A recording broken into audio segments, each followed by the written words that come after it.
السلام علیکم لسنرز، میں ہوں آپ کی ہوسٹ نیلم، اور نیلم آپ کو اپنے چینل میں ویلکم کرتی ہے۔ شروع کرتے ہیں آج کی ویڈیو اللہ پاک کا نام لے کر، جو انتہائی عالی رتبہ اور بہت جلیل القدر ہے۔ لسنرز، آپ سب لوگ کیسے ہیں؟ اور میں اللہ پاک سے یہ امید کرتی ہوں کہ میرے سبھی سننے والے ہمیشہ شاد اور آباد رہیں، آمین۔ اور میرے لسنرز نے میرے لیے بہت سی دعائیں کی، مجھے بہت اچھا لگا، جس کی وجہ سے آج میری طبیعت ٹھیک ہے اور میں آپ کے ساتھ سٹوری شیئر کر رہی ہوں۔ بڑھتے ہیں سٹوریز کی طرف۔ یہ سٹوری ہمارے ساتھ شیئر کی ہے محمد اسلام نے، جو کہ لکھنؤ کے رہائشی ہیں، اور یہ سٹوری ان کے ساتھ ان کے ایک فرینڈ نے شیئر کیا ہے۔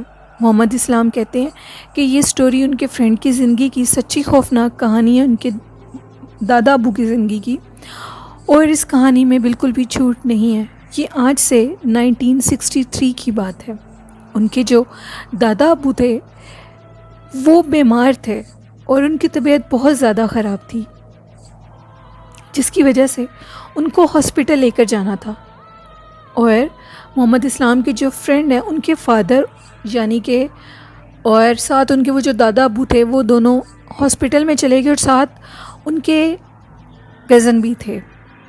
وہ لوگ جب ہاسپٹل میں گئے، ان کے دادا ابو کو ہاسپٹل میں ایڈمٹ کروایا گیا، تو ان کی طبیعت کچھ زیادہ خراب تھی۔ آدھی رات کو یوں محسوس ہوا کہ جیسے جو کہ ہاسپٹل ہے اس کے دروازے کے باہر، روم کے دروازے کے باہر کوئی عورت اونچا اونچا رو رہی ہے۔ پہلے تو انہوں نے سوچا کہ ہم باہر سے دیکھتے ہیں۔ جیسے ہی وہ باہر سے دیکھنے کے لیے ان کے فرینڈ کے فادر اٹھے، تو انہوں نے دادا ابو نے ان کو منع کر دیا کہ آپ نے باہر سے نہیں دیکھنا۔ لیکن جب آواز زیادہ رونے کی آئی تو انہوں نے کہا کہ مجھے ایک دفعہ باہر سے دیکھنے دیں۔ انہوں نے جب باہر سے جا کر دیکھا تو باہر کوئی بھی نہیں تھا۔ وہ چلتے چلتے دوسری وارڈ کی طرف گئے تو دوسری وارڈ کی طرف بھی کوئی نہیں تھا۔ وہ تیسری طرف انہوں نے رخ کیا تو انہوں نے دیکھا کہ ایک بچہ اور ایک عورت زمین پہ بیٹھے رو رہے ہیں۔ جیسے ہی اس عورت کی نظر ان پہ پڑی تو وہ عورت، جو کہ کافی ان سے دور تھی، وہ اچانک سے ان کے بالکل سامنے آ گئی۔ اس عورت کا چہرہ انتہائی خوفناک تھا۔ انہوں نے اس کو دیکھا اور وہاں سے بھاگنا شروع کر دیا۔ اتنا بھاگے اور بھاگتے بھاگتے اپنے ہاسپٹل کے اس روم کے آگے آ گئے اور جلدی سے اندر سے روم کو بند کر لیا۔ انہوں نے دادا ابو کو بتایا کہ آخر یہ کیا چیز تھی جس نے میرے ساتھ ایسے کیا ہے۔ دادا ابو نے کہا کہ یہ جو ہاسپٹل ہے یہ بہت زیادہ خوفناک ہے اور ادھر ایسی چیزوں کا بسیرا ہے۔ خیر، تھوڑی دیر کے بعد دادا ابو کی بھی آنکھ لگ گئی، اور وہ کہتے ہیں کہ دوبارہ سے دروازے کے اوپر 3:30 سے 4 کے درمیان نوک ہونے لگ گیا دروازہ۔ اب میں ڈر رہا تھا اور میں نے کہا شاید کہ کوئی نرس وغیرہ ہو، دادا ابو کو انجیکشن لگنا ہو۔ تو جیسے ہی انہوں نے دروازے کو کھولا تو وہ بدصورت عورت اندر آ گئی، وہی عورت جو کہ ان کو نظر آئی تھی۔ دادا ابو نے ہم لوگوں کو کہا کہ محمد اسلام کے جو فادر تھے اور ان کے کزن کو کہا کہ تم لوگ جلدی سے ادھر سے چلے جاؤ، تم لوگ ادھر مت رکو۔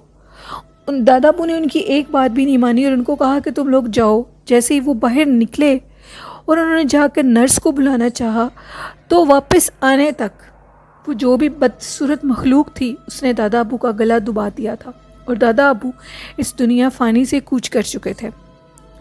اور وہ کہتے ہیں کہ وہ ہاسپٹل اتنا ابینڈنڈ تھا، ادھر ایسے واقعات ہوتے رہتے تھے، اور اس کے بعد 5-6 سال تک وہ ہاسپٹل بند رہا، اور پھر اس کے بعد اس جگہ کو ختم کر دیا گیا۔ ادھر چڑیلوں کا بسیرا تھا، اور وہ جو چڑیلیں تھیں وہ وہاں کے پیشنٹس یعنی کہ مریضوں کی جان لے لیتی تھیں۔ ہاسپٹل بہت زیادہ ابینڈنڈ تھا۔ یہ تھی محمد اسلام کی سٹوری، جنہوں نے انڈیا لکھنؤ سے ہمارے ساتھ شیئر کی۔ تھینک یو محمد اسلام، آپ کی سٹوری بہت اچھی تھی، ہمیں بہت اچھی لگی۔ بڑھتے ہیں آج کی دوسری خوفناک سٹوری کی طرف۔ یہ سٹوری ہمارے ساتھ شیئر کی ہے رومیسا گل نے، جو کہ فیصل آباد کی رہائشی ہیں۔ رومیسا بتاتی ہیں کہ وہ جو اسکول میں پڑھتی تھی وہاں پہ ایک عجیب و غریب واقعہ پیش آتا تھا، اور کئی لڑکیوں کے ساتھ یہ واقعہ پیش آ چکا ہے۔ اور وہ کہتے ہیں کہ اسٹوری کچھ اس طرح ہے کہ ہم لوگوں کے اسکول کی ایک بلڈنگ تھی جو کہ ہمیشہ ابینڈنڈ اور ویران تھی۔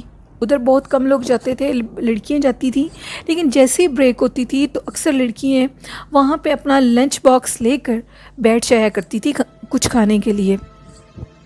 اور ڈھیر ساری لڑکیاں جو کہ ایک ہی شکایت کرتی تھیں ٹیچر کے آگے کہ وہاں پہ ایک پرسرار سی شکل کا لڑکا جس کی شکل بہت خوفناک سی ہے، وہ ہمیں دیوار کے پیچھے سے جھانکتا ہے اور کہتا ہے کہ پاس آ کر میری بات سنو۔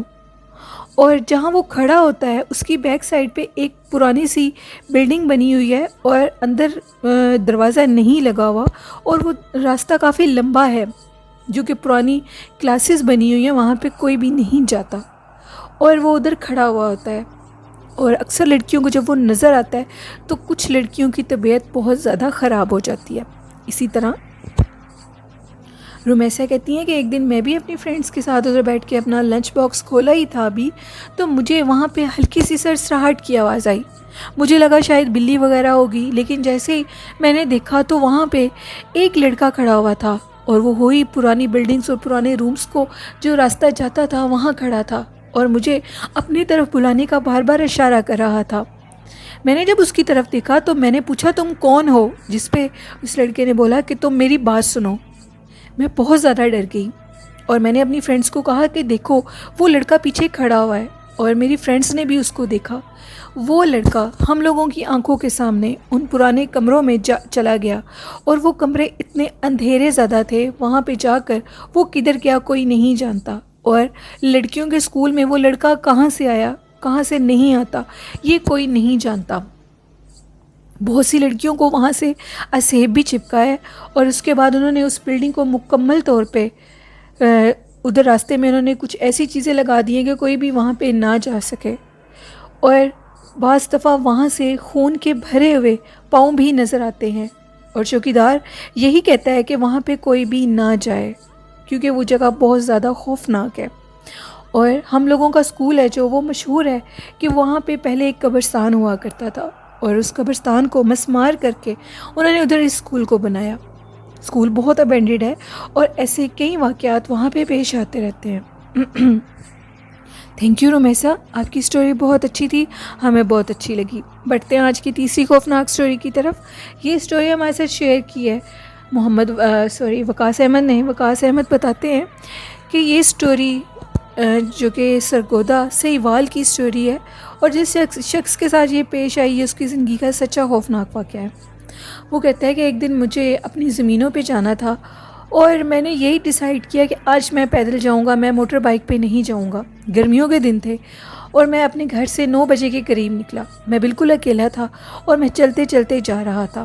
میں اپنی زمینوں تک پہنچا، اور وہاں پہ اپنا کام نپٹانے کے بعد میں نے یہی ڈیسائیڈ کیا کہ میں ابھی بھی پیدل ہی آؤں گا، میں کسی بس کے ذریعے نہیں آؤں گا۔ مجھے بہت اچھا لگ رہا تھا کہ میں اس طرح واک کرتے ہوئے اکیلے آ رہا ہوں۔ شدید گرمی تھی، دوپہر کا ٹائم تھا، اور میں نے راستے میں دیکھا کہ ایک چھوٹی سی شاپ ہے جہاں پر لسی بنتی ہے۔ میں نے وہاں پہ ٹھنڈی لسی پی، اور لسی پینے کے بعد میں نے دوبارہ اپنا سفر شروع کر دیا۔ اب میں جس راستے پہ جا رہا تھا وہ راستہ بالکل سنسان تھا۔ میرے دائیں بائیں صرف لوگوں کی زمینیں تھیں، اور میرے آگے بھی کوئی نہیں تھا، اور میرے پیچھے بھی چلنے والا کوئی نہیں تھا، لیکن میں اپنے دھن میں چلا جا رہا تھا کہ اچانک مجھے میرے پیچھے سے قدموں کی آواز آئی۔ میں نے پیچھے سے مڑ کے دیکھا تو دور سڑک تھی، لیکن ادھر ادھر آنے جانے کا تو کوئی راستہ نہیں تھا۔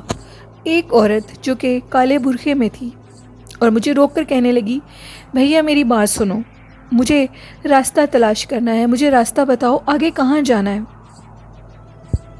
میں نے اس عورت سے کہا کہ آپ کو کدھر جانا ہے، جس پہ اس نے کہا مجھے کوئی بھی ایسا راستہ بتاؤ جس پہ میں باہر روڈ کی طرف چلی جاؤں۔ میں نے اس کو کہا کہ جس راستے سے آپ آ رہی ہیں یہی راستہ سیدھا روڈ کی طرف جاتا ہے۔ وہ عورت خاموش ہو کر میرے آگے چلنے لگی۔ چلتے چلتے ابھی 10 منٹ ہی گزرے ہوں گے، اور جو روڈ تھا وہ ابھی بھی 25 سے 30 منٹ کی مسافت پہ تھا۔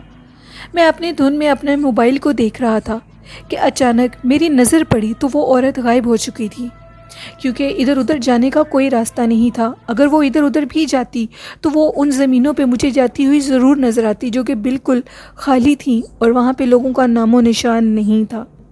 میں نے یہی سوچا کہ یہ غیر مری مخلوق تھی جو کہ مجھے اپنے ہونے کا احساس دلا کر گئی اور اپنے آپ کو دکھا کر گئی۔ میں نے وہاں سے آیت الکرسی پڑھنی شروع کی اور بھاگتا ہوا روڈ کی طرف گیا، اور اس کے بعد میں نے توبہ کر لی کہ میں کبھی بھی زمینوں پہ پیدل اور گرمی کے ٹائم یوں نہیں جاؤں گا، کیونکہ گرمیوں میں یہ چیزیں آزاد ہوتی ہیں۔ شکریہ وقاص، آپ کی اسٹوری بہت اچھی تھی، ہمیں بہت اچھی لگی۔ بڑھتے ہیں چوتھی خوفناک اسٹوری کی طرف۔ یہ بھی اسٹوری وقاص احمد نے شیئر کی ہے۔ وقاص کہتے ہیں کہ یہ یو کے کی ایک اسٹوری ہے جو کہ ان کے فرینڈ کے ساتھ پیش آئی۔ وہ کہتے ہیں کہ وہاں پہ لوگوں کے ساتھ ایسی چھوٹی موٹی اسٹوریز ہوتی رہتی ہیں، اور وقاص کی بات بالکل سچ ہے۔ میرے بھائی جب یو کے میں ہوتے تھے تو وہ بھی مجھے کافی ایسی اسٹوریز بتایا کرتے تھے جو کہ لسنرز میں آپ کے ساتھ ضرور شیئر کروں گی نیکسٹ ایپیسوڈ میں۔ وقاص کہتے ہیں کہ ان کا ایک فرینڈ تھا جو کہ کیفیٹیریا میں جاب کرتا تھا، اور کیفیٹیریا کے باہر ایک چرچ تھا۔ دن کے ٹائم اس چرچ میں ڈھیر سارے اسٹوڈنٹس ہوتے تھے اور بہت زیادہ رش ہوتا تھا لوگوں کا، لیکن جیسے ہی رات ہوتی تھی تو سارے اسٹوڈنٹس کا رش ختم ہو جاتا تھا اور روڈ بالکل ابینڈنڈ ہو جاتی تھی۔ میں نے اپنے کام کو ختم کیا۔ کام کو ختم کرنے کے بعد جیسے ہی میں وہاں کیفیٹیریا سے نکلا اور چرچ والی سائڈ پہ آیا تو چرچ والی سائڈ آج بالکل مکمل طور پہ سنسان تھی، نہیں تو کبھی کبھار کچھ نہ کچھ لوگ آتے جاتے نظر آتے تھے۔ وہ کہتے ہیں کہ میں چلتا ہوا جا رہا تھا تو میری چرچ کے دروازے پہ نظر پڑی، تو میں نے دیکھا کہ ایک بوڑھی عورت چرچ کے دروازے کے درمیان میں کھڑی ہے، اور چرچ کے دروازے کے اوپر ہلکی سی لائٹ بھی جل رہی تھی جس میں وہ عورت مجھے نظر آ رہی تھی۔ وہ کہتے ہیں کہ میں نے سوچا کہ شاید کوئی بزرگ عورت ہے، اسے میری ہیلپ کی ضرورت ہوگی، کیوں نہ میں اس کو جا کر دیکھوں کہ آخر اس کا کیا مسئلہ ہے۔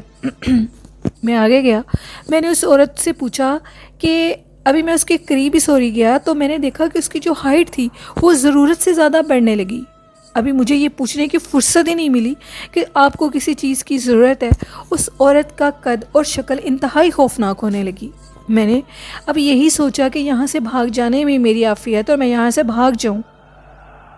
میں وہاں سے بھاگ گیا، اور بھاگنے کے بعد میں نے پیچھے سے مڑ کے نہیں دیکھا، اور اس دن کے بعد میں نے یہ توبہ کر لی کہ میں کبھی بھی چرچ کے اس راستے سے اکیلا نہیں آؤں گا، کیونکہ وہ چرچ جو کہ رات کے ٹائم بالکل سنسان ہوتا ہے، وہاں پہ غیر مری مخلوق کا بسیرا بالکل ہو سکتا ہے۔ آج تو میری زندگی بچ گئی ہے، لیکن اگر میں اس کے زیادہ قریب چلا جاتا تو وہ مجھے جان سے بھی مار سکتی تھی۔ یہ اسٹوری وقاص احمد نے ہمارے ساتھ شیئر کی۔ تھینک یو وقاص، آپ کی اسٹوریز بہت اچھی ہوتی ہیں، ہمیں بہت پسند آتی ہیں، اور مجھے محمد اسلام، رمیسہ اور باقی جو بھی لوگ مجھ سے اپنی اسٹوریز شیئر کرتے ہیں مجھے بہت اچھا لگتا ہے۔ لسنرز، آپ بھی اپنی اسٹوریز اسی طرح ہمارے ساتھ شیئر کیا کریں جنہوں نے ابھی تک اسٹوری نہیں شیئر کی۔ ڈسکرپشن باکس میں میرا ای میل آئی ڈی ہے، اور کومنٹ باکس میں بھی آپ اپنی اسٹوریز میرے ساتھ شیئر کر سکتے ہیں۔ اور لسنرز، آج کی اچھی بات، آج کا اچھا میسیج میں اپنے سننے والوں کو یہ دینا چاہتی ہوں کہ عبادت سے زیادہ اگر ہم اللہ کے قریب ہونا چاہتے ہیں تو وہ ہے غریبوں کی مدد کرنا۔ اس لیے اپنے آس پاس لوگوں کو دیکھا کریں، اللہ کے نام پہ کچھ نہ کچھ ضرور دیا کریں، کیونکہ یہی صلہ رحمی اگلے جہان اللہ پاک بھی ہمارے ساتھ اسی صلہ رحمی کے بدلے ضرور صلہ رحمی کریں گے، اور ہمارے بڑے بڑے گناہوں کو ختم کر دیں گے۔ اور لسنرز، میں ایک اور میسیج آپ کو دینا چاہتی ہوں کہ اللہ پاک سے ہمیشہ یہ دعا مانگیں کہ اللہ پاک ہمارے سب گناہوں کو معاف کر دیں، اور قیامت کے دن ان کے اوپر پردہ پوشی کر دیں۔ کبھی بھی کسی کے سامنے ہمارے گناہوں کو مت ظاہر کریں، اور اس دنیا اور آخرت میں اللہ پاک میرا اور ہم سب کا پردہ رکھے، آمین۔ میری یہ ہم سب کے لیے دعا ہے، اور اللہ پاک ہمیں سرخرو کر کے ہماری آخری منزلوں کو بھی آسان کر دے۔ یہ میں اپنے سننے والوں کے لیے دعا بھی کرتی ہوں، اور ان سے بھی یہ اپیل کرتی ہوں کہ وہ اپنے لیے اور میرے لیے یہ دعا ضرور کیا کریں۔ لسنرز، آپ بھی اپنی اچھی باتیں میرے ساتھ شیئر کیا کریں، مجھے بہت اچھا لگے گا، میں ضرور آپ کا نیم لے کر آن ایئر کیا کروں گی۔ اور لسنرز، اگر آپ کو میرے چینل کی کہانیاں اچھی لگتی ہیں تو میرے چینل کی کہانیوں کو زیادہ سے زیادہ سنا کریں، اور میرے چینل کو زیادہ سے زیادہ سبسکرائب کیا کریں، اور جو آج اچھی بات کرے گا میں اس کے کمنٹ کو ضرور پن کروں گی۔ اور اپنی ہوسٹ نیلم کے لیے ڈھیر ساری دعائیں کریں کہ اللہ پاک مجھے صحت تندرستی دے، میں تو آپ کے لیے دعا کرتی ہی ہوں۔ اور اسی کے ساتھ ایک اور بات لسنرز، آپ سورۃ نصر کو اپنا وظیفہ بنا لیں، یہ آپ کو بہت کامیابی دے گا۔ اور اپنے گھر میں 3 ٹائم آپ اگر خود نہیں دے سکتے تو جو کہ موبائل ہے، موبائل کے اوپر اذان کو ریکارڈ ہوئی ہوتی ہے یوٹیوب پہ، اس کو اپنے گھر میں ضرور اذان لگایا کریں، یہ آپ کی مشکل پریشانیوں کو ختم کر دے گی۔ اور سورۃ بقرہ صبح کے ٹائم لگایا کریں، اور جتنا ہو سکتا ہے گھر میں قرآن پاک کی تلاوت موبائل کے اوپر لگایا کریں، شیطان ہمارے گھر سے دور رہیں گے۔ یہ میرا آپ سب کے لیے میسیج ہے، اس بات پہ آپ لوگوں نے ضرور عمل کرنا ہے، ٹھیک ہے؟ اور اسی کے ساتھ اپنی ہوسٹ نیلم کو اجازت دیجیے، دعاؤں میں بہت زیادہ یاد رکھیے گا۔ اللہ حافظ، اللہ نگہبان.